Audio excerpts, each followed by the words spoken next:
Nanay, saan po ba tayo pupunta? Bakit po kayo nagmamadali? Doon ka muna titira sa kaibigan ko.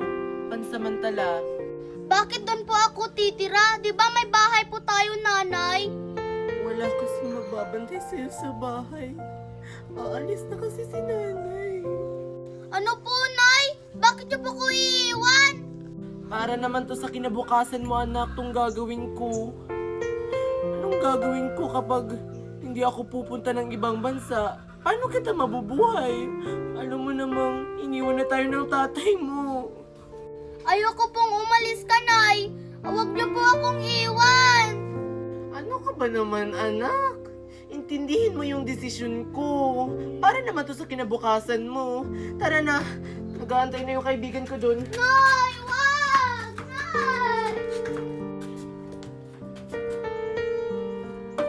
Ano ba yan? Ang mahal naman ng Chanel na to. Bakit ganito to kamahal tong bag na to? Ano ba yun? Hindi pa kasi nagpadala yung asawa ko. Mag-order sana ako sa Chanel. Mare! Nandito na yung anak ko. Yung pinag-usapan natin. Ay, oo nga pala, Mare. Sure ka na ba talaga na dito mo sa akin iwan yung anak mo? Oo, Mare. Pinagkakatiwalaan naman kita. Basta, alagaan mo mabuti yung anak ko, ah. Tsaka huwag kang mag-alala. Magpapadala naman ako sa'yo palagi. Ah, sige, Mare. Ako nang bahala sa anak mo. Halika na, Ira. Nay, wag po! Huwag po kayong tumuloy sa ibang bansa! Nay, wag niyo po kong iwan! Huwag kang mag-alala. Ako namang bahala sa'yo. Sige, Mare. Ako nang bahala sa anak mo. Aalagaan ko siya ng mabuti. Huwag kang mag-alala. Sige na, Mare. Ikaw na mahala sa anak ko.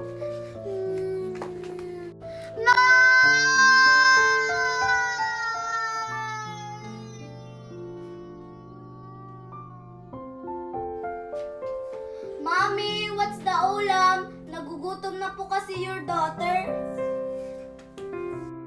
Anak, may chicken nuggets dun sa kusina. Di ba favorite mo yon? Nandun sa kusina, kumain ka na lang dun. Mommy, sino yung batang yan? Bakit nandito po siya sa bahay natin? Anak, yan ang kaibigan ko, anak. Dito muna siya titira sa bahay natin. Pansamantala, kasi yung nanay niya nasa ibang bansa, nagtratrabaho. Ah, ganun po ba, Mommy? Dapat maging close kayo nito, mabait na bata to. Oh, Mickey, mag-hi ka sa anak ko. Hi! Ew, kakain na nga ako. Oh, halika na, Mickey, pupunta na tayo sa kwarto mo. Sige po, tita. Promise, Mickey, magugustuhan mo yung kwarto mo. Kasi yung kwarto mo, napakaganda. May aircon. At may laptop pa doon. Kaya magugustuhan mo ditong tumira dito sa bahay ko. O halika na, pupunta na tayo sa kwarto mo. Sabi ni Mami, chicken nuggets daw yung ulam. Oh my God! What is this? Ew! O ayan, Mickey. Ito yung kwarto mo. Dito ka matutulog. Wow, ang ganda naman po ng kwarto ko. Joke lang. Sinong nagsabing dito ka matutulog? Kwarto to ng anak ko, no? Doon ka matutulog. Halika.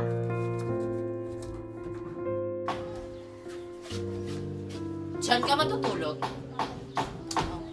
Matulog ka na dyan. Magpahinga ka. Kasi marami kang gagawin bukas. Sige po. Hello, Lucy. Hello, Ma. Welcome to my house. You're the maid, right? Yes, ma'am. First task you need to do is wash the dishes and mop the floor. And also, don't forget the bathroom. The bathroom is very important to me and to my daughter and my son. And also, you need to cook for us, okay? Okay, ma'am. And don't worry, I pay you $10,000 a month. That is clear. Yes, ma'am. You Yes. can start now. Thank you, ma'am. I'll start right away. Good. Para to sa kalibukasan ng anak ko. Gagawin ko na lahat para sa kanya.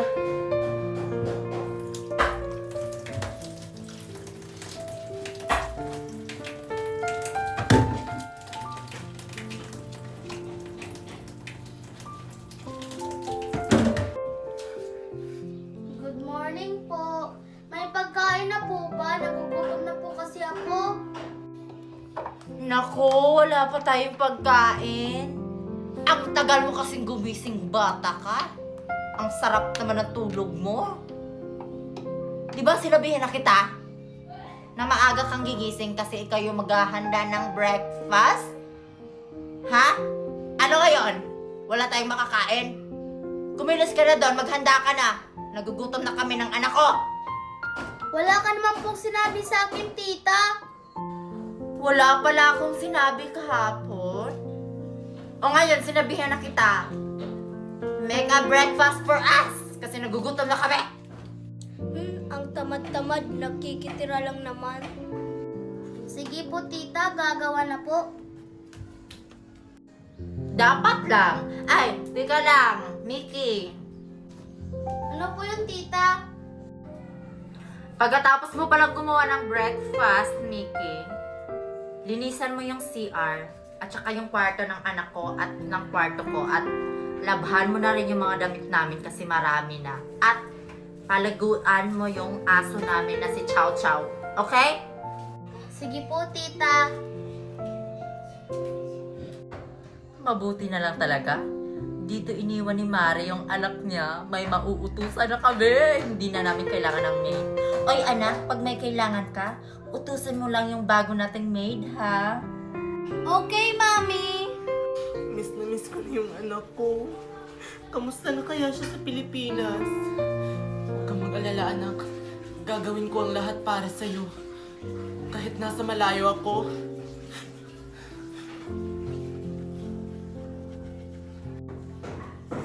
Tita, tapos na pong gumawa ng breakfast. Maglilinis na po ako sa CR.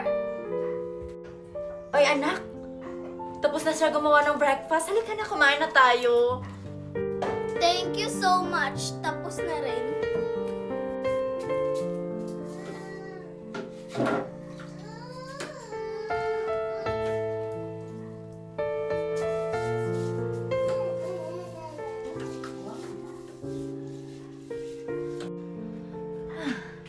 Nabusog ako sa hinanda ni Mickey sa aming breakfast. Tatawagan ko nga si Mare. Wala na kasi akong pera. Mag-shopping kasi ako bukas. Tatawagan ko si Kumare.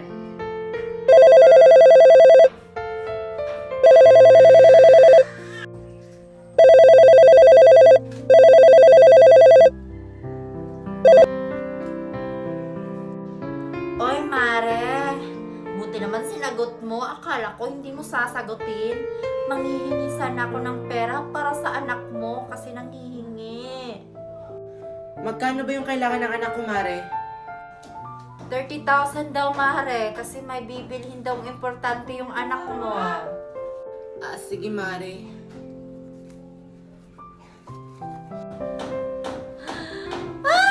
Thank you so much! Magpapadala si Mare. Salamat talaga. Makakapag-shopping na ako. Oh my God! Nag-send na si Mare. May pang-shopping na ako. Thank you, Mare. Oy, Marian, pwede bang isukat? Pag nagustuhan ko to, bibilhin ko talaga tong damit na to. Oo naman, Queenie, pwede. Mas bagay yan sa'yo. Talaga ba? Sige, isusukat ko muna.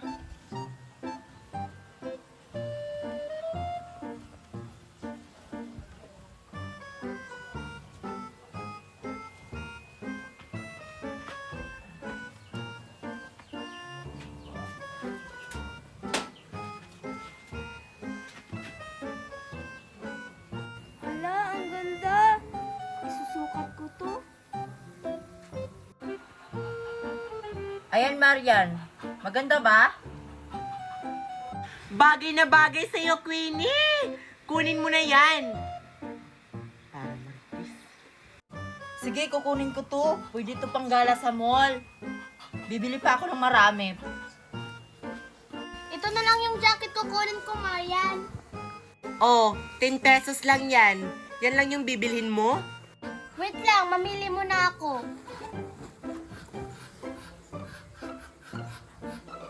Ito! Sige, bilhin mo yan. Sige, bumili ka pa ng marami. Sige! Marian, bagay ba sa akin tong damit na to? Oo, bagay. Kukunin mo yan? Oo, pero maghahanap pa ako ng iba. Pumili lang kayo dyan mga suki.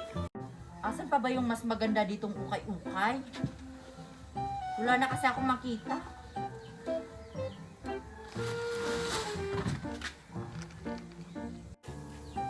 Anong nangyari sa kanila? Uy, Queenie, ako nauna dito. Ako kaya unang nakakita ng damit na ukay-ukay na to. Ang ganda kasi. Uy, ako unang nakakita. Ako kaya, akin to. Uy, akin to. Akin to. Ako na nakakita nito eh. Ako kaya. Hoy, akin to! Okay, dyan. Bakit niya yung pinag-aagawan? Eh, hindi naman yan damit. Ha? Hindi ba to damit? Oo nga, hindi nga siya damit. O sa inyo na yan. Uy, kay Sophia to. Ayoko nito, hindi to damit. Sa'yo na lang to, Marian. Anong ginawa niyo sa akin? Wala akong makita!